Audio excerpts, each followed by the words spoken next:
These are the top 3 worst banks that you need to stay away from.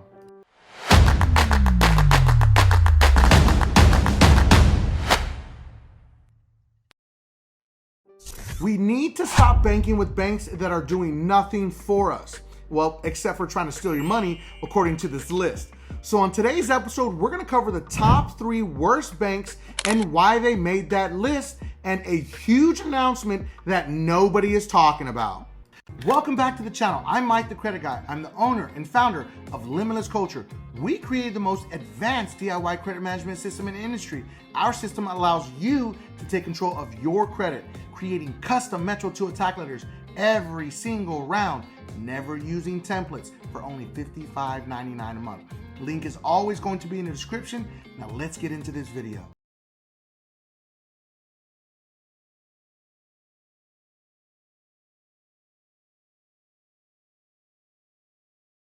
Coming in hot at number 3 is Wells Fargo, one of the largest banks in American history that's been around forever. Now, we found an amazing site that shows you all the violations that all these big financial institutions have been involved with, and these numbers are staggering. Wells Fargo is one of the largest and oldest financial institutions. They started in 1852. That's insane. But they cover over 35 countries and serve over 70 million customers worldwide. But from the year 2000 to all the way to year 2023, they have racked up over $27 billion in penalties. Now let's go look at our trusty friend, the violation tracker. The violation tracker is going to show us that they had over $11 billion in consumer protection related offenses, another $10 billion in financial offenses, $3 billion in competition related offenses, and $1 billion in government contracted related offenses, and then employment related offenses, $900 million. That's insane when you look at this, and it's staggering to think that this did not matter to them. They took the hit, they kept on moving, and they just paid their fines. It's alarming to think that $27 billion would not put a bank out of business, and it didn't. Wells Fargo is still kicking and alive, and I tell everybody that talks about Wells Fargo, get your money out of there and get with a better bank.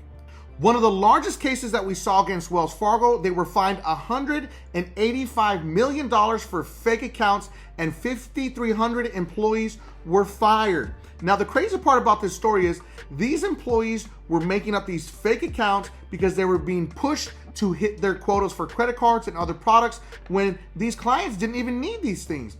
But that wasn't the only thing. It was also all the hidden fees, loan reporting, and payment issues, and incorrect charges are the biggest complaint.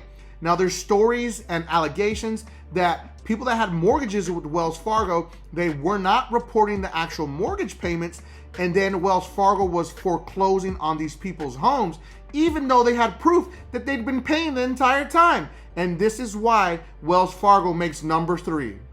Coming in hot at number 2 is Bank of America. I know you're shocked. You feel like this should be number 1. And you're right. Sometimes I feel like it should, but there's a really good number 1, so make sure you stick around. Now, Bank of America has racked up since the year 2000 to current year 2023, $87 billion in penalties alone. That is insane. How does a bank survive that, you ask?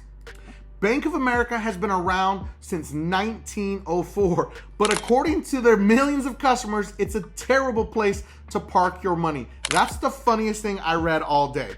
Now, Bank of America has over 2,000 one-star reviews on Consumer Affairs website, and they have over 1,300 formal complaints on the CFPB website, which is crazy. Let's look at some of those complaints.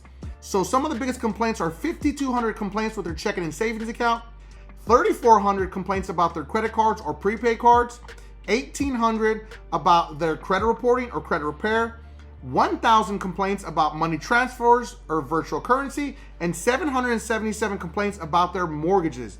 Let's talk about their massive lawsuits. Last part is the most important.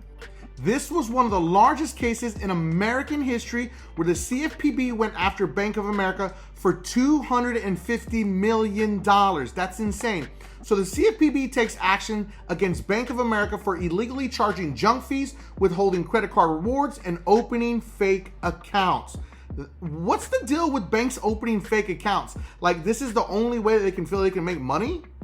Some of the biggest offenses that they literally got caught doing was they deployed a double dipping scheme to harvest junk fees. So they were charging customers $35 after the bank declined that transaction because the customer did not have the actual funds in their account. But then they would come back and hit them with another fee and another fee, literally racking up serious revenue off of these $35 fees. They also withheld cash and points rewards on credit cards. So you sign up for a credit card and you hit your reward spend, guess what? You don't have any rewards.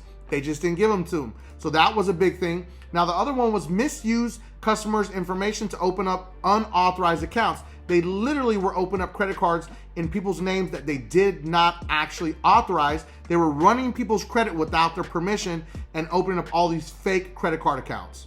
Now let's go over to our new trusted friend, the Violation Tracker. Now they have a number of 317 violations since the year of 2000, and as I said earlier, $87 billion in violations and penalties. So 44 billion of those violations were customer protected related offenses, 41 billion were financial offenses, employment related offenses were 884 million, competition related offenses 777 million, government contractor related offenses 35 million. And this is why Bank of America makes the list at number 2. Did you know that the number 1 worst bank in American history has a like button as soon as you walk into their actual physical branch? No, they don't, but this channel definitely has a like button. Smash that like button for me, and don't forget to subscribe to our channel and help us get to 1 million subscribers, because we cannot do it without you. Before we get into number 1, I want to show you a clip from our current administration making a huge announcement about banks. This is a huge deal and nobody is talking about this, and I don't understand why. But let's take a look at what he's got to say. One of the key things I've asked the council to tackle are the unfair fees known as junk fees. Those hidden charges that companies sneak into your bill to make you pay more because they can. These junk fees can add up hundreds of dollars, weighing down family budgets, making it harder to pay family bills. These junk fees may not matter to the wealthy, but they sure matter to working folks in homes like the one I grew up in. This is a huge announcement from Uncle Joe, Sleepy Joe, whatever you want to call the guy. This is a huge deal for the banking industry because all of these banks make millions of dollars off of junk fees and harming consumers. It's a fact. But at the end of the day, a lot of these banks are not going to be able to withstand this if they take away those junk fees, and banks will begin to collapse. I know that sounds crazy, and I'm not defending them, but I'm just telling you, there's going to be a long-lasting situation here that banks will start to collapse. And this leads us to one of the most predatory banks and the number 1 spot. The number 1 spot is going to go to Credit One Bank. I know you're shocked, right? We're like, well, hold up. No, Credit One Bank focuses on credit cards, but they also love to focus on junk fees. They make their money off of hitting people with crazy, stupid junk fees for everything you can imagine. Now, they only have $300 million in assets, but over $500 million was brought in 2021 alone. All of that was from fees. And this is why I had to show you that announcement from Uncle Joe, Sleepy Joe, whatever you want to call him, because this is a huge deal. They're going to start to go after banks like this, and they need to, because this bank has some of the worst reviews that you'll ever find anywhere on the interwebs. A lot of their complaints were centered around these specific topics. Credit One's collection practices. They sell collection to some of the most aggressive debt collectors in the industry. Hidden fees, incorrect charges, reports of credit cards never being received, high fees with low credit limits. You do not need to get a Credit One card to rebuild your credit. There are better products out there, and we talk about them all the time on my channel. Being in the credit space for over a decade and a half, we have seen it firsthand with a lot of our clients, the crazy debt collection practices where they send these debt collectors aggressively after people, and it's insane. It's like 200, 300, and it's not to say that, guess what, you don't owe the money, because of course, yeah, you still owe the money, but the way they treat people. And then when people have issues with their accounts and people at their service centers give people a runaround, they just talk really horribly to people. I've heard them on recorded calls from my clients. They're like, listen, you got to hear this. And they'll send me the recorded call. I'm like, this is insane. But the craziest one to me, and I never wanted to believe it, was that they would never receive the credit card after they signed up for it. And then they had to start paying the fees for it. And then they were locked in because they know if they don't actually pay the fees, they would get hit with late payments. But they never received the physical card. We saw this with hundreds of clients, not just a couple, but hundreds. So there you have it, ladies and gentlemen. Those are the top 3 worst banks in American history. And there was a huge announcement that I wanted to make sure that everybody saw and pays attention to, because that is huge coming from this administration. Now, I hope you enjoyed this video. If you want me to start talking about the best banks for banking, checking, savings, high yield savings accounts, drop it in the comment section. Drop some emojis in there so we can get this video going. Any specific topic you want me to talk about, drop it in the comment section, because it's all about you, our community. We cannot do it without you, and I cannot thank you enough. So thank you for watching. And make sure that you watch the next 2 videos, because those are recommended by YouTube. And don't forget, subscribe to increase your credit score.